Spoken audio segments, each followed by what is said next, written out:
आज मी इथे दोन जास्वंदाच्या फुलांचं स्केच काढून घेतलेलं आहे.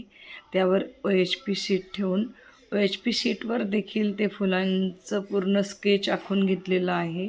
त्यानंतर मी इथे फॅब्रिक ग्लू आणि पाणी मिक्स करून म्हणजे 25% पाणी घ्यायचं फॅब्रिक ग्लूमध्ये. आपण जितकं फॅब्रिक ग्लू घेऊ ना त्यामध्ये 25% पाणी मिसळायचं आहे. त्यानंतर एका ब्रशच्या सहाय्याने ते स्प्रेड करून घ्यायचं आहे ग्लू. त्यानंतर मी इथे रांगोळीचे 2 कलर्स घेतलेले आहे, एक ऑरेंज आणि एक येल्लो. आणि एका बाउलमध्ये एक ऑरेंज आणि येल्लो दोन्ही कलर मिक्स करून एक तिसरा कलर बनवून घेतलेला आहे, तुम्ही बघू शकता. आणि ज्यावेळेस आपण शेडिंगचे फुलं बनवतो ना त्यावेळेस हे तिन्ही रंगांचं असणं खूप गरजेचं आहे.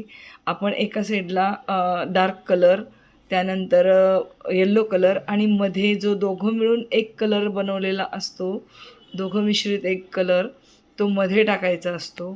म्हणजे मग तुमचं शेडिंगचं फूल ह्याप्रमाणे तयार होतं. आणि बघू शकता तुम्ही इथे मी पानांनासुद्धा पॅरेट ग्रीन कलर देऊन घेतलेला आहे. त्यानंतर डार्क ग्रीन कलरची मी तिथे आउटलाईन केलेली आहे. आधी पॅरेट ग्रीन कलर पूर्ण पानांना देऊन घेतलेला आहे. त्यानंतरच मी दुसरा शेड ज्यावेळेस दुसऱ्यांदा मी दुसरी लेयर देत आहे फॅब्रिक ग्लूची, दुसरी लेयर केल्यानंतर त्या दुसऱ्या लेयरवर आपण आउटलाईनसाठी डार्क ग्रीन कलर वापरत आहोत आणि नंतर पॅरेट ग्रीनमध्ये टाकत आहोत.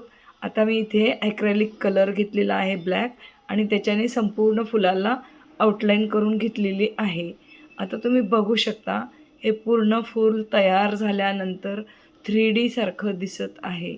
तर तुम्हालाही असं फूल हवं असेल तर हा व्हिडिओ नक्की बघा.